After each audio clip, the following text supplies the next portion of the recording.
Mesdames, Messieurs, bonjour. Bonjour à tous. Bonjour, chers frères et sœurs. Bonjour et bienvenue à notre deuxième présentation. Comme dirait quelqu'un, bienvenue au deuxième podcast de la journée. Voilà. Bienvenue à notre deuxième présentation de la journée. Je vous remercie. Aidez-nous à partager. Aidez-nous. Aidez-nous à partager. À partager. Voilà. Je vais dire ça. Je crois que ça va aller. Voilà. Donc, donnez-nous un coup de main. Pardon, qu'est-ce que j'avais fait une bêtise? Donnez-nous un coup de main pour partager pendant que je parle. Si vous partagez, ça nous permet d'aller vite et de ne pas perdre un précieux temps. Quoique je peux aussi un peu partager. Je peux aussi un peu partager. Non, je peux aussi un peu partager, non? Ouais, voilà.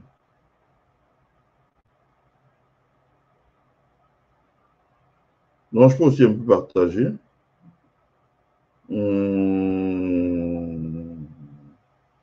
Mais ça bouffe un temps fou, franchement.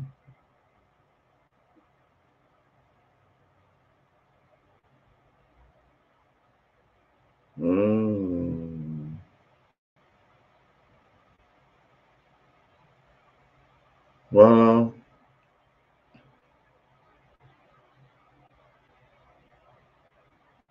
Donc, nous allons parler aujourd'hui des performances économiques. Des performances économiques entre la Côte d'Ivoire et le Cameroun. Donc là aussi, je réponds à plusieurs questions que les gens me posent souvent sur la toile. Contrairement à ce que peuvent penser certains esprits mal intentionnés, il n'est pas question pour moi ici d'entretenir la polémique entre la Côte d'Ivoire et le Cameroun. Je l'ai souvent dit, celui qui vient sur mon mur, il écrit les affaires de allez vous occuper de votre pays, il sera bloqué immédiatement. Comme ça, il n'aura plus jamais l'occasion de voir de voir ce qui est écrit pour avoir à dire bonjour, bonjour Jean-Claude, bonjour cher frère. Merci d'être connecté. Donne-moi un coup de main pour partager, s'il te plaît. Partagez sur Messenger, partagez sur WhatsApp, partagez sur Telegram, partagez partout où vous pouvez, afin que le plus grand nombre puisse avoir accès à la présentation que nous allons faire. Voilà, c'était important.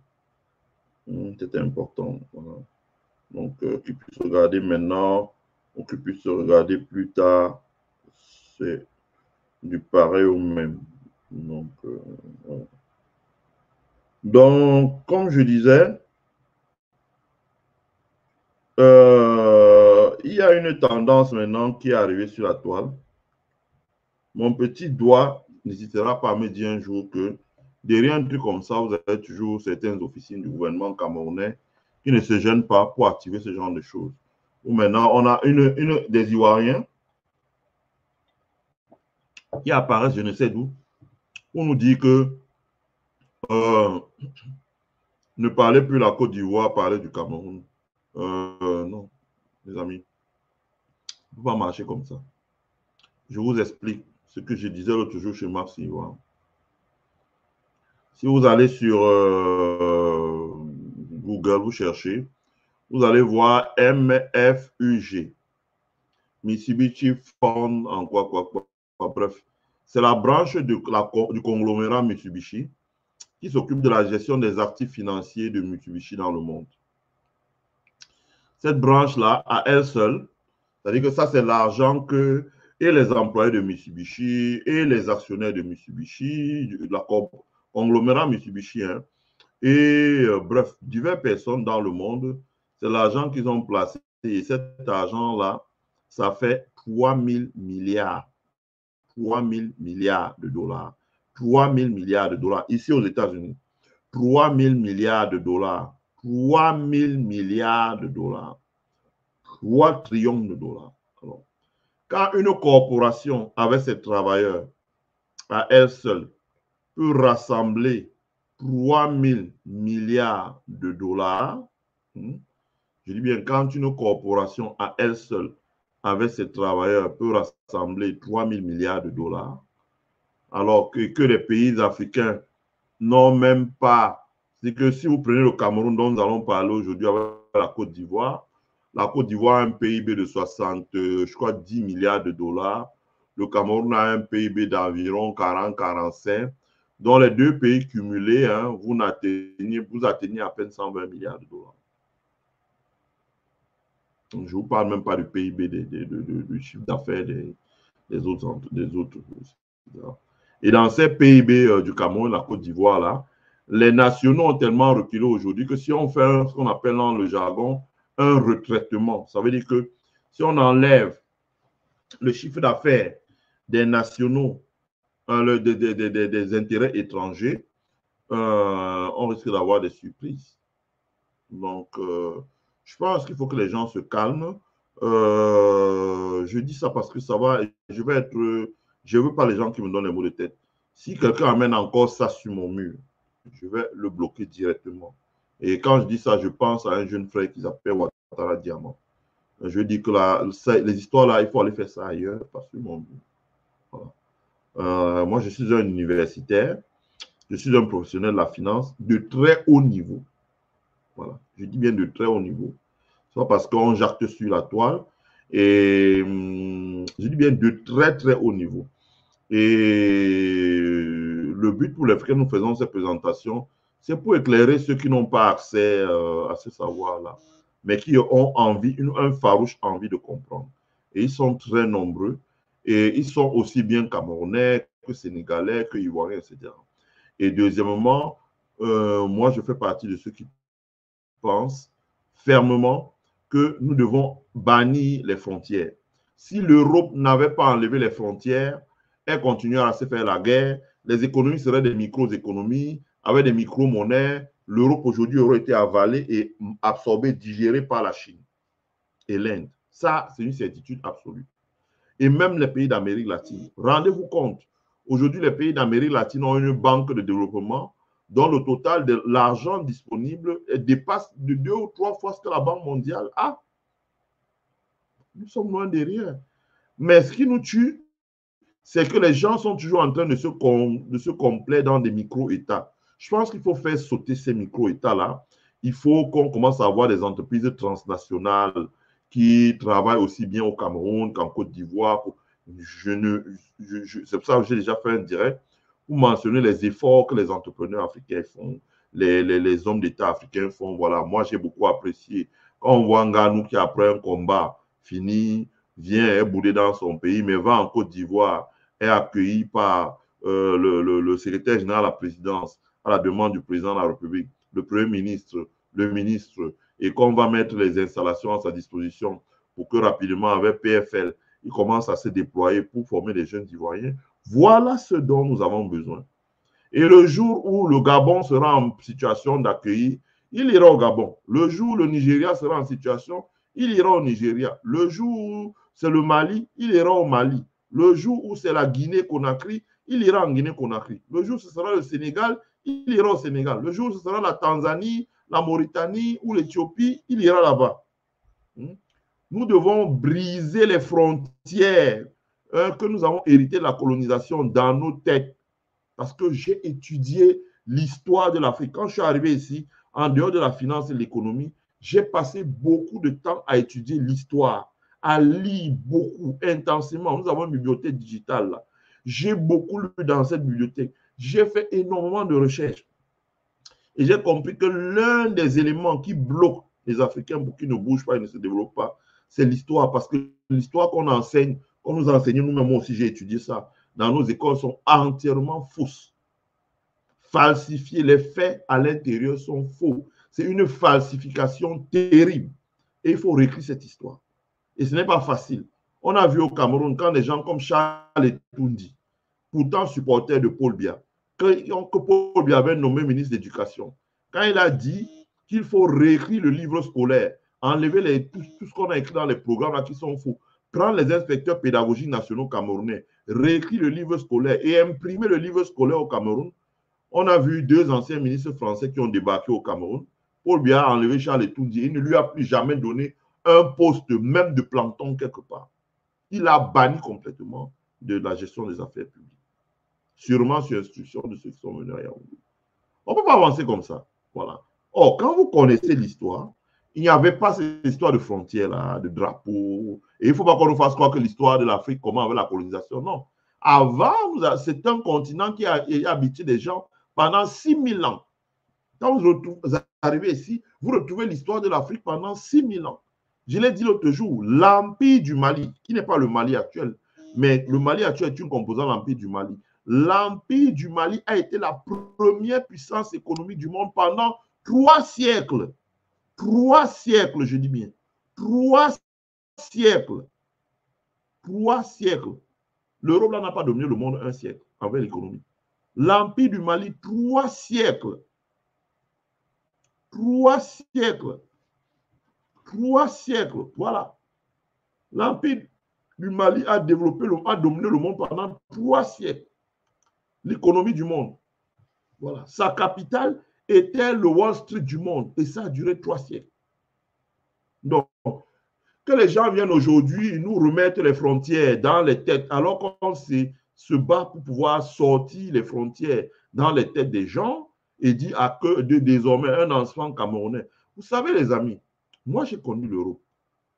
J'ai connu l'Europe. Je peux parler sous le contrôle de ma grande soeur et maman Geneviève, ma copine qui est là, hein, qui un jour je discutais, elle m'a dit, ah, je suis parti du Cameroun. Elle est partie à peu près quand moi je naissais, voilà. Donc, et qui, elle a connu la même Europe dont je parle, parce que quand on voit l'année où elle est partie, elle a connu la même Europe dont je parle. J'ai connu l'Europe quand on prenait un visa en France pour aller en Allemagne. On prenait un visa en France pour aller en Grande-Bretagne. On prenait un visa en France pour aller en Suisse. On prenait un visa en France pour aller en Belgique. Moi, j'ai connu cette Europe-là. Il y avait des visas. Pour traverser de la France, aller en Espagne, il fallait se soumettre à la douane, les contrôles douaniers, etc. Que ce soit les camions, un peu comme chez nous, là. C'est-à-dire que quand vous partez du Cameroun pour entrer au Tchad, vous avez une marmaille de contrôle, il faut vous soumettre les douanes, les ceci, etc., etc. Moi, j'ai connu ça en Europe. On prenait les visas exacts, on prenait les visas à la matière. Et les hommes d'affaires étaient à l'étroit dans la France. C'est-à-dire que moi, j'ai connu Moulinex à Alençon. Moulinex à Alençon, effectivement, vous alliez là-bas, c'était des personnes âgées de 60 ans qui travaillaient pendant que les jeunes étaient au chômage dehors. Les actionnaires ne pouvaient pas faire un plan pour rentrer les jeunes qui étaient capables de travailler 10 heures par jour, pendant 6 jours, 60 heures. Ils étaient obligés de se contenter des personnes âgées qui voulaient travailler 24 heures par semaine. Et la productivité de Moulinex était faible. Et c'est comme ça que les appareils électroménagers en provenance d'Asie ont envahi les rayons des supermarchés en France. À peine on a fait les traités européens, Moulinex a démonté toutes les usines en France pour aller les mettre en Pologne, où ils pouvaient recruter une population jeune, dynamique, qui pouvait travailler 12 heures par jour. Parce que nous, quand on était jeunes en France, on allait travailler chez François Fillon à Sablé-sur-Sarthe. On travaille 18 heures par jour. 18 heures par jour. On faisait 9 heures chez Fromagerie Belle. J'ai des amis ivoiriens qui d'ailleurs pourront confirmer s'ils regardent, mais je ne vais pas donner le nom des gens ici. On travaillait 9 heures chez Fromagerie Belle. On avait droit à 1 heure de pause payée, mais on était 9 heures au travail, on était 8 heures au travail, on nous payait 9 heures. On traversait, on allait dans l'usine d'en face, où on faisait encore 9 heures, on travaillait 18 heures, quand on avait nos 18 ans. 18 heures, 7 jours sur 7. Quand on rentrait à la maison, c'était, on rentrait quoi, 15 minutes, on avait pris une douche, etc. On était là, on dormait 3 heures et on se levait seulement, on se débarbouillait et on allait travailler. On avait une Espagnole là, qui était une amie, c'est elle qui nous aidait à faire les courses. Et pendant les 4 mois que duraient les vacances, nous on travaillait 4 mois. Et quand on partait, on voyait les employeurs avec les larmes aux yeux. parce qu'ils avaient un personnel fatigué, etc. Les syndicats s'opposaient aux plans sociaux, etc. Donc, dès que l'euro est arrivé, c'est l'euro qui a empêché l'effondrement de l'euro a empêché l'effondrement de l'euro. Parce que le marché commun a permis de mutualiser. Il y avait une carence de main-d'œuvre en France. Les gars ont commencé à profiter de la jeunesse polonaise, roumaine, etc. Ça a développé l'économie par là-bas. Ça a freiné les guerres, les conflits perpétuels qu'il y avait à l'Est, etc. Alors, pensez bien que si demain on veut construire le marché commun africain, l'ASECA, je vous avais promis un ensemble de directs dessus, on les fera. Si on veut construire ce marché commun, qui va permettre, parce que la faiblesse du continent africain, c'est le problème, c'est les échanges. Les échanges entre les pays africains, intra-africains, ne représentent même pas 10% de les échanges. Les échanges sont tournés vers l'étranger. Nous avons une grosse crise de supply chain. Quand une marchandise est fabriquée en Chine, on met ça sur le bateau pour que ça arrive au Cameroun. Quand vous allez chez un opérateur comme Boloro au Cameroun, il vous dit « Ah, moi, je ne fais pas l'intercotier. » Alors que vous voulez porter une marchandise au Cameroun pour avoir en Angola. Vous êtes obligé de mettre sur un camion. Le camion, qui est l'équivalent d'un conteneur 40 pieds, vous coûte 6 millions pour arriver en Angola, alors que le même conteneur mis sur un bateau en Chine pour arriver au Cameroun vous coûte 1 million. Donc, il coûte 4 fois plus cher. Nous avons une crise de supply chain. Il y a des choses à dire, il y a des choses à faire. Le jour où nous allons régler la question du commerce intérieur intra-africain, il y aura beaucoup de choses. Pour qu'on y parvienne, permettez-nous de critiquer la Côte d'Ivoire, de critiquer le Cameroun, de critiquer le Rwanda, de critiquer la RDC, mais de faire aussi des propositions. Critiquer, ce n'est pas insulter, c'est parler de ce qui ne va pas et de dire voilà ce qu'on pourrait faire. C'est de comparer, ce qu'on appelle un benchmark. Ça veut dire qu'aujourd'hui, quand je vais analyser le Cameroun, je vais analyser sur la base de la Côte d'Ivoire, et la base de la Côte d'Ivoire sera ce qu'on appelle dans le jargon un benchmark. Ça veut dire que voilà comment elle a fait. C'est le point de référence. Pourquoi le Cameroun n'est pas à ce niveau-là, alors qu'il devrait être? Parce que c'est deux États d'une même taille. C'est deux États qui ont le même potentiel. C'est deux États qui partagent beaucoup de choses en commun et devraient être au même niveau. On peut comprendre que la Côte d'Ivoire a un budget qui s'équilibre en dépenses et en recettes à 2 fois déjà la valeur du Cameroun. Ce n'est pas possible. Aïdjo se retournerait dans sa tombe. Parce qu'à l'époque, le Cameroun était très loin devant la Côte d'Ivoire. Et au fond, il venait voir Aïdjo dire donne-moi les conseils économiques. Et tout le Camerounais connaît cette phrase même, qui a été rapportée par plusieurs de nos parents, que Houphouët-Boigny était arrivé au palais présidentiel quand Aïdjo réglait le litige entre deux entrepreneurs que je ne vais pas citer, ils sont déjà décédés, Kwame Samuel et Kadi Defosso. Et Aïdjo parlait des milliards, des milliards, des milliards, des milliards. Houphouët-Boigny a regardé Aïdjo comme ça, il a dit, mais c'est quoi ça? Tu parles des milliards, là, c'est qui ça? C'est les Camerounais ou c'est des... Il dit non, non, non, ce sont des Camerounais. Celui-ci, ça, c'est tel milliard. Parce qu'au fait, tu avais dit, bon, Kadi, tu pars avec UCB, Kwame Samuel, on va te donner autre chose, etc., etc., etc.